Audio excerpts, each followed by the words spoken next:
चलो बच्चे लोग, आज हम देखते हैं वेपर प्रेशर के बारे में क्या होता है। तो इसको समझने के लिए सबसे पहले हम क्या लेते हैं कि एक बीकर ले लेते हैं और इसके अंदर लिक्विड भर लेते हैं। ये सब लिक्विड के पार्टिकल्स हैं।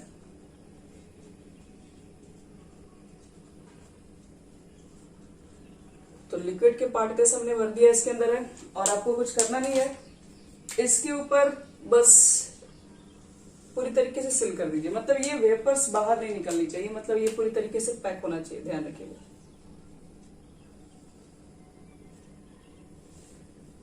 तो अब क्या होगा इसके अंदर वेपर प्रेशर को समझने के लिए देखिए क्या करना पड़ेगा। एक टेम्परेचर होगा, मान लो कि आप टेम्परेचर इसको नहीं दे रहे, लेकिन एक रूम टेम्परेचर तो वहां मेंटेन होगा ही होगा, या फिर आप मान लीजिए आप इसको हीट भी कर सकते हैं। मान लो हीट करना स्टार्ट किया, तो इसमें जो लिक्विड मॉलिक्यूल्स है, हीट करोगे तो वेपर बनेगा, और वेपर तो बनेगा, लेकिन वेपर बन के ऊपर जाने की कोशिश तो करेगा, लेकिन आपका सिंस कंटेनर तो यहाँ पूरी तरीके से सिल है, तो फिर ये तो ऊपर तो आगे जा ही नहीं पाएगा, तो इसलिए कहाँ चला जाएगा। तो यहाँ पर धीरे धीरे क्या होगा, कलेक्शन होना स्टार्ट हो जाएगा।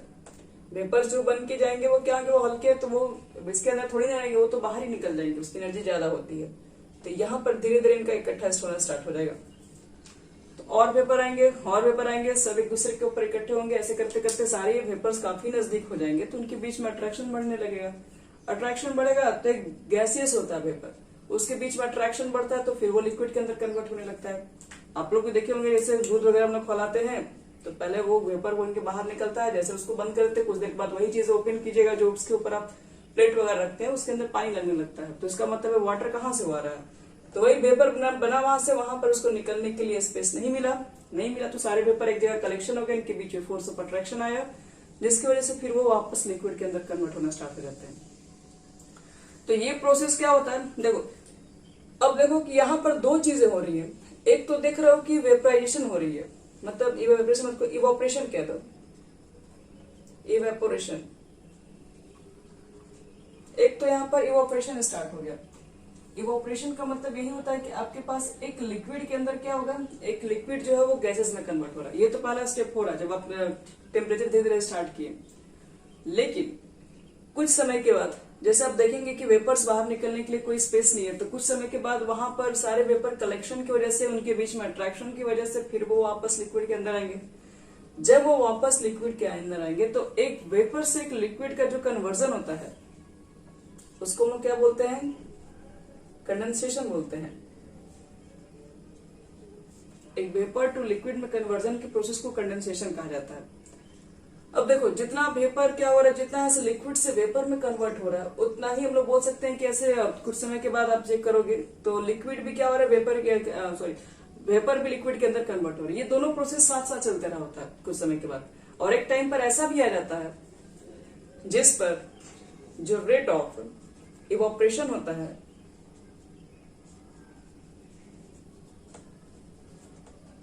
वो इक्वल हो जाता है किसके, तो रेट ऑफ कंडेंसेशन के।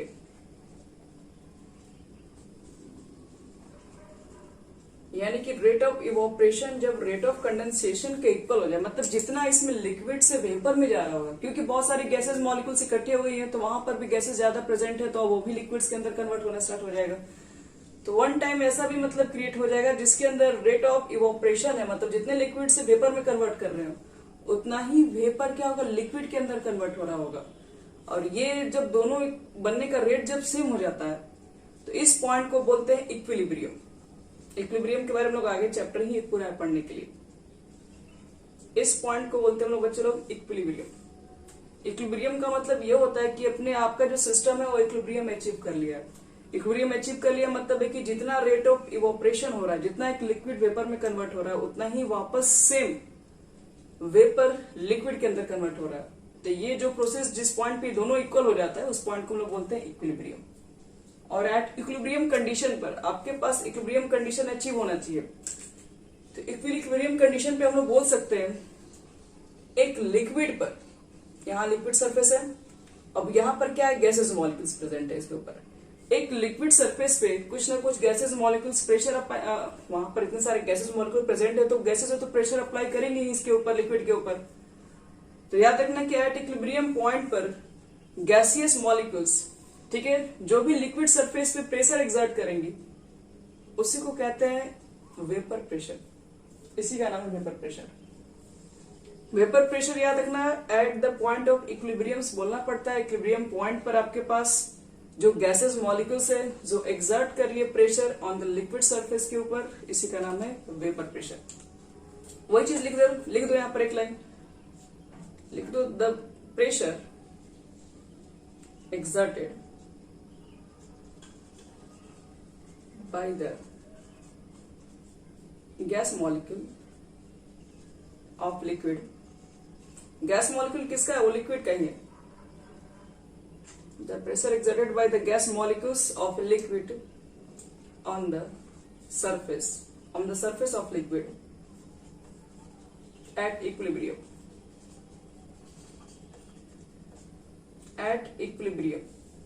is called vapor pressure।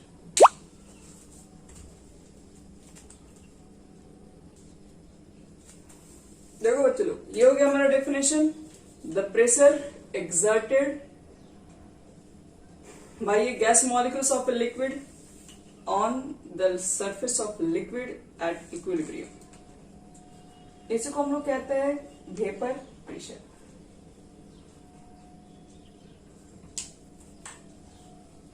ठीक है यहां तक। अब चलो इसमें हम लोग कुछ फैक्टर देख लेते हैं, कौन कौन से फैक्टर पे डिपेंड करता है बस।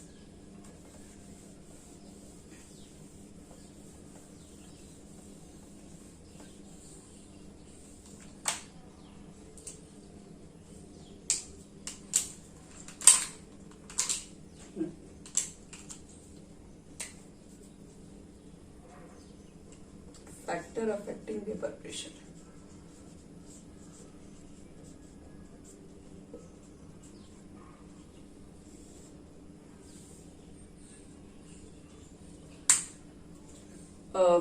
Liquid at equilibrium. Equilibrium condition मतलब रेट ऑफ इवोपरेशन और रेट ऑफ कंडेंसेशन जब इक्वल हो जाए वो इक्विलिब्रियम है। तो उस पॉइंट पर एक लिक्विड सरफेस के ऊपर जितना गैसेस मॉलिक्यूल्स जो कि खुद लिक्विड का है प्रेशर ऑक्युपाई करेंगी, वही आपके पास वेपर प्रेशर होता है। अब वेपर प्रेशर पर भी कुछ चीजें हैं जो डिपेंड करती हैं, factor affecting vapour pressure. First आपके पास होता है nature of liquid.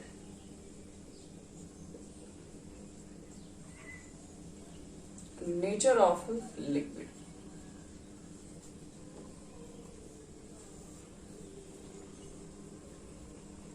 Nature of liquid के ऊपर भी डिपेंड करता है। क्यों? जैसे कि हम लोग देखते हैं, जैसे मान लो कि एग्जांपल अगर ले लिया जाए, वाटर ले लिया जाए, इथाइल अल्कोहल ले लिया जाए,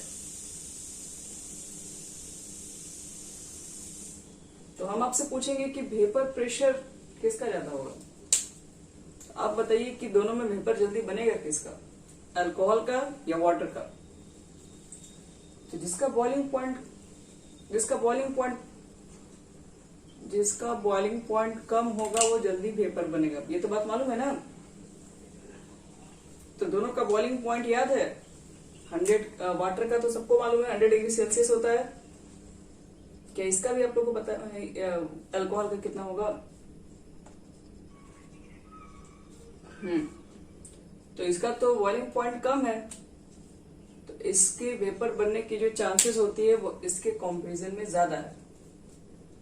तो इसका मतलब है, दूसरी बात आप देख सकते हैं हाइड्रोजन बॉन्डिंग से भी निकाल सकते हैं। इसमें भी हाइड्रोजन बॉन्डिंग है, यहाँ पर भी हाइड्रोजन बॉन्डिंग है, लेकिन यहाँ पर 2 हाइड्रोजन बॉन्डिंग निकल जाएगा और यहाँ पर 2 ही नहीं, वाटर मॉलिक्यूल्स कितना हाइड्रोजन बॉन्डिंग बना सकता है? तो लोग पढ़े हैं ना, एक तो यहाँ पर 2 हो गया, इसके पास 2 लोन पेयर है और भी हाइड्रोजन बॉन्डिंग ये बना सकता है, जबकि इसके अंदर हाइड्रोजन बॉन्डिंग कम बनेगा। इसका मतलब इसके अंदर फोर्स ऑफ अट्रैक्शन भी कम है। अगर फोर्स ऑफ अट्रैक्शन कम है तो इजिली वेपराइज हो जाएगा, इसलिए वेपर प्रेशर यहाँ बनने के चांसेस ज्यादा हो जाते हैं। तो इसका मतलब ध्यान रखना कि नेचर ऑफ लिक्विड्स का मतलब ये होता है कि इंटरमॉलिक्यूलर फोर्स ऑफ अट्रैक्शन के ऊपर बात करते हैं। यानी कि अगर इंटरमॉलिक्यूलर फोर्स ऑफ अट्रैक्शन अगर ज्यादा है तो उसको वेपराइज करना मतलब उसका वेपर जो प्रेशर होगा वो थोड़ा कम हो जाएगा। लिख दो यहाँ पर higher the intermolecular force of attraction higher the intermolecular force of attraction between the molecules, lesser vapor pressure will be obtained.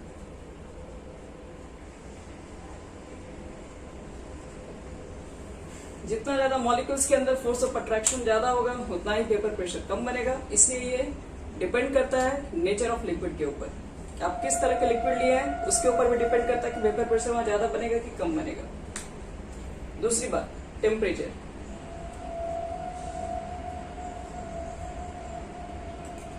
Temperature पर भी ये चीजें डिपेंड करती हैं। अगर आप टेम्परेचर बढ़ाएंगे तो मॉलिक्यूल्स क्या होगा, काइनेटिक एनर्जी, मॉलिक्यूल्स की काइनेटिक एनर्जी बढ़ेगी, वो इजली तरीके से वेपर में कन्वर्ट होगी। अगर उसकी एनर्जी बढ़ेगी तो वो लिक्विड से वेपर में ही जाएगा, तो वेपर में जाएगा तो अगर ज्यादा वेपर बनेगा तो फिर ज्यादा वो प्रेशर ऑक्यूपाई करेगा लिक्विड सरफेस पे।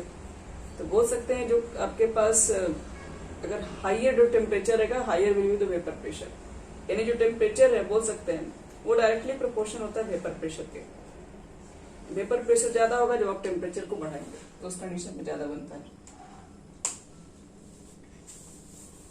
और तीसरी बात एक नोट के तौर पे याद रखिएगा, vapour pressure does not depend shape,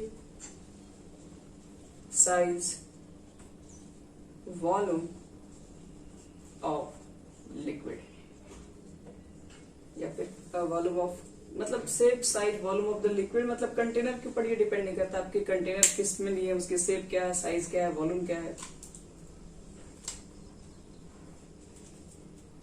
उस पर डिपेंड नहीं करता। यानी कि इसका मतलब ये है हमारे पास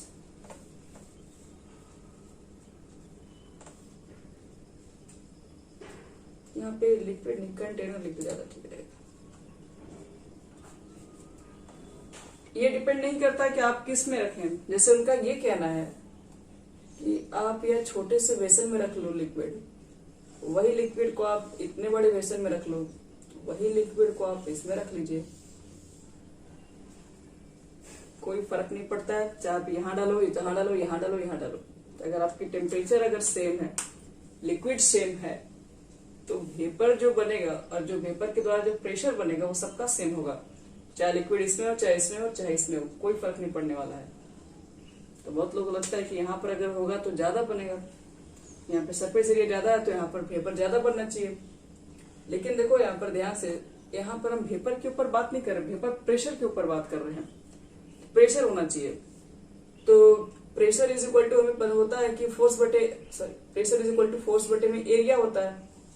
अगर आपको लगता है यहाँ पर है कि यहाँ पर बहुत ज्यादा स्पेस हो गया, एरिया इसका बढ़ गया, तो वेपर ज्यादा बनना चाहिए, तो यहाँ देखिए अगर आपके पास सरफेस एरिया बढ़ेगा मॉलिक्यूल्स की अगर, तो यहाँ प्रेशर भी तो कम ऑक्यूपाई होने लगेगा। इस कंडीशन में एरिया कम है तो वहाँ प्रेशर बहुत ज्यादा होगा। यहाँ पर चेक करोगे तो क्या होगा, एरिया बढ़ गया तो प्रेशर थोड़ा थोड़ा सब जगह ऑक्यूपाई होगा। तो इसलिए कहा जाता है कि आप कहीं भी लिक्विड्स को रखो, एक अगर सेम तरह का लिक्विड है तो किसी तरह का शेप, साइज, वॉल्यूम में पुट कीजिए, उससे कोई फर्क नहीं पड़ता है, वेपर प्रेशर हर जगह सेम निकल के आएगा एक पार्टिकुलर टाइम पे सबके लिए। तो ये आपका था वेपर प्रेशर, जो कि हो गया है कंप्लीट पूरा।